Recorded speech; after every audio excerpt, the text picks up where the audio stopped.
Hello everyone. I just wanted to send a message just to talk a little bit about what I feel the Lord's been doing in this time and in the season, especially with all the stuff that's been going on with the global virus and the lockdowns and all the various things and challenges that people are facing, especially the financial challenges that have come as a result of all of this. And how do we embrace that sort of thing, and what is the Lord actually doing, and is he actually, or is he doing something? So I just wanted to talk a little bit about what I believe where I believe we are in terms of the time and the season. And I always find it's useful to work according to the time and the season, and that will really help you to navigate your way through what is happening, because if we align ourselves with the times and the seasons, then usually things go a lot smoother.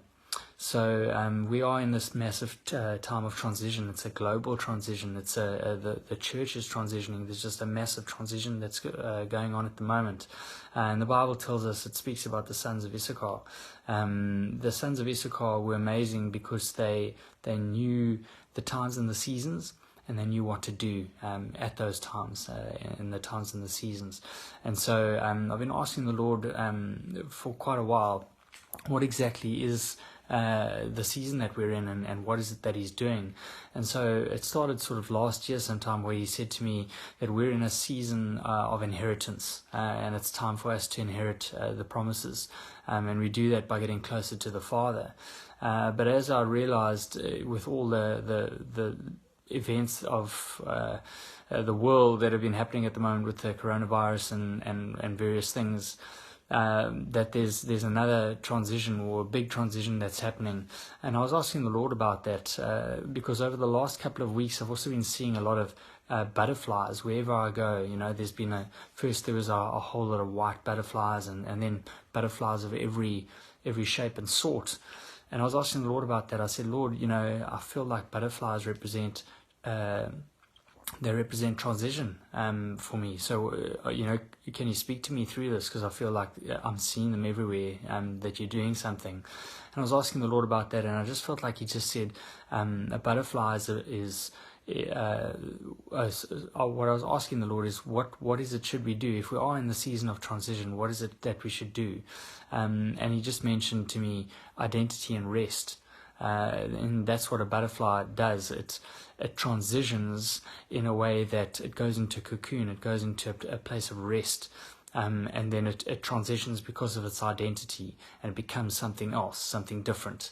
It's still the same thing, but it looks very different, and it moves from a place where it was a caterpillar that was earthbound and dwelling on the land, and then it becomes something of the air, becomes a butterfly, and it changes. So its whole environment changes, the way that it's got to think and feed, and the way that it moves, the way that it feels.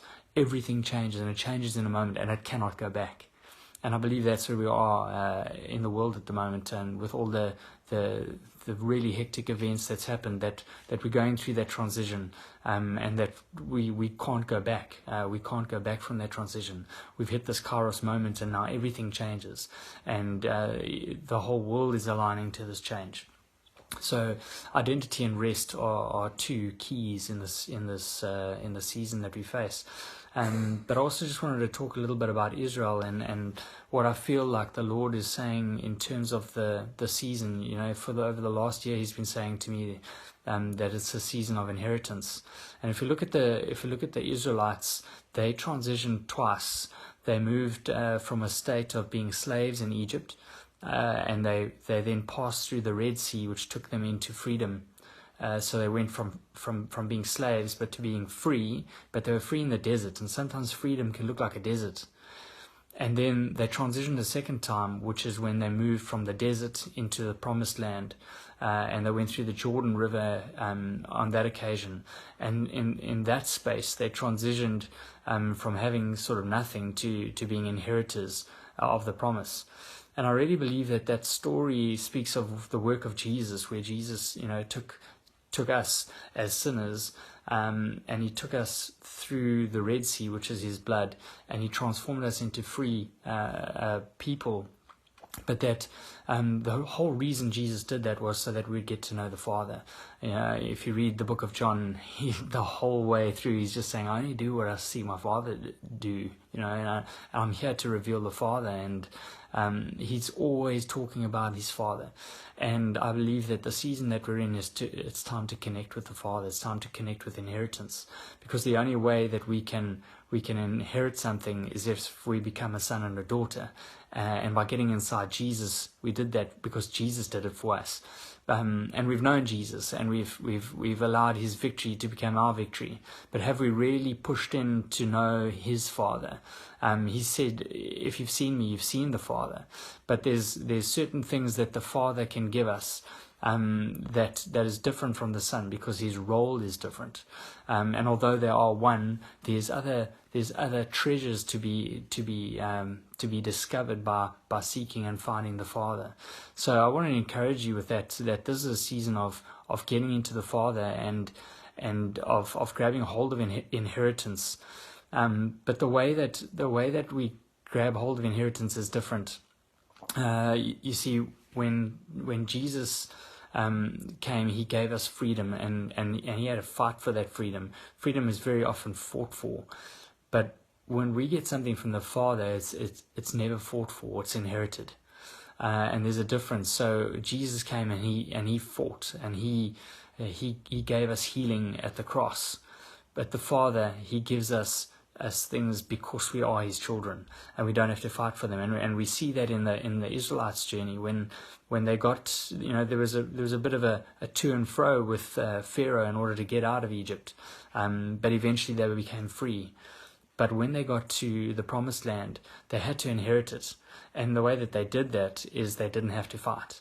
And so there's an emphasis, especially in the season, of not having to fight for things, that the very things that we need are coming through our relationship with the Father and are inherited rather than fought for.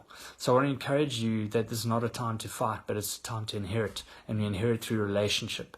And through knowing the Father, and through our position that we've been given because of Jesus and what Jesus did.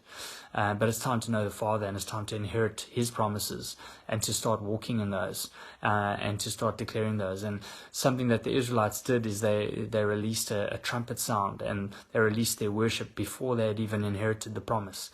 And that doesn't mean there isn't giants in the promised land, there are giants there, but it does mean that we've already overcome those giants.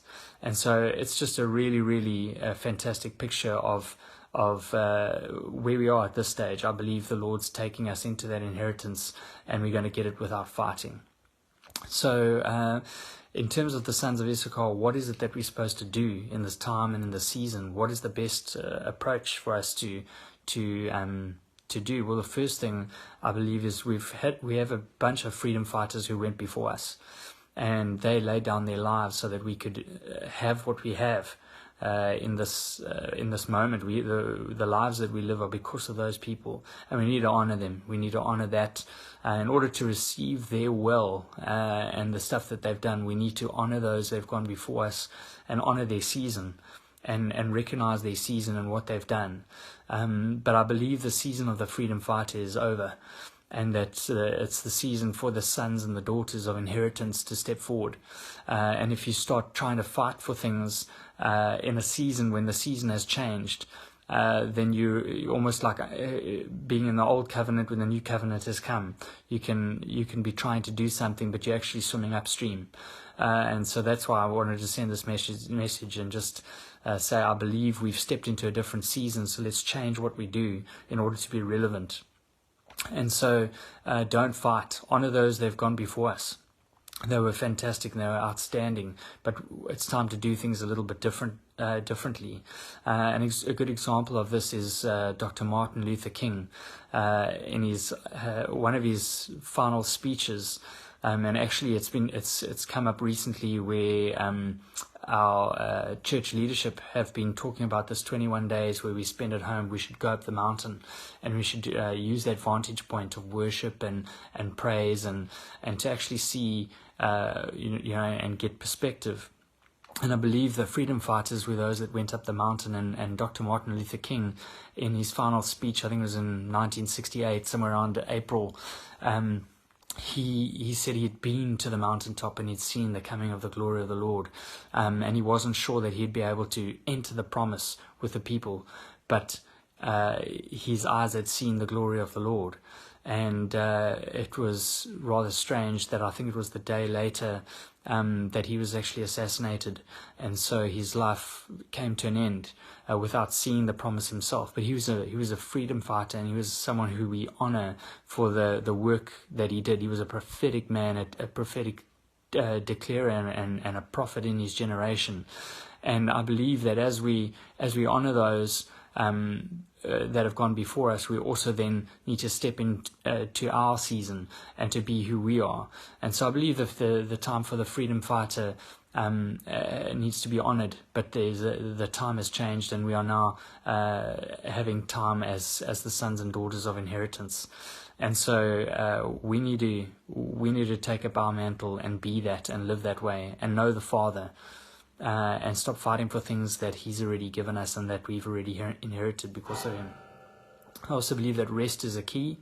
Just like those butterflies, rest is going to be a key in the season, and that we need to rest. When you inherit something, you don't do it because of your many works. You do it because from a place of position, from a place of relationship, from a place of identity. The caterpillar turns into a butterfly because of who it is. But it has to find a place of rest in order to do that. And I believe that's where the Lord's got us. So don't fight, rest in your identity. And then also just go in through worship, just like like the Israelites have done and shown us in many battles where they sent the worshippers out first. And I see many of you on social media are just worshiping at this time, and that's an amazing thing because worship gives you perspective. It allows you to see clearly, and it really allows us to receive because of position. I asked the Lord, what is the sound of the season? Because the season also has a sound. I mean, if you think when spring approaches, you can hear it because of the birds in the trees. And so the sound of the season, and I felt like he said to me, the sound is triumph. And that's the sound that Israel lifted up before they entered promise. They lifted up a sound of triumph because they announced the season before they'd partaken of it. And so we need to do that. We need to announce and prophetically declare what we have because we know it inside, even though we haven't seen it outside. And so I just want to encourage you, enjoy the season. Make sure you're relevant to the season. Don't work against it. Go with the flow of what the Lord is doing. And seek him and ask your own questions. This is just a message to encourage you to step into the flow of what he's doing. But it's an encouragement for you to go on and have your own conversations with God and see what it is that he's telling you, especially for you specifically. So I want to bless you all, and hopefully this has made sense. And for those who are not sure how to navigate the season, where you're stuck at home or anything like that, to just rest in God and know that he's our Father and he loves us, and there's many promises that we can inherit just because we are his sons and daughters, and to go in that freedom. So bless you all, and peace to you all as we navigate this together, but knowing that our relationship with him makes us so much stronger, and his love for us is never ending, and he's got us. Bless you. Bye.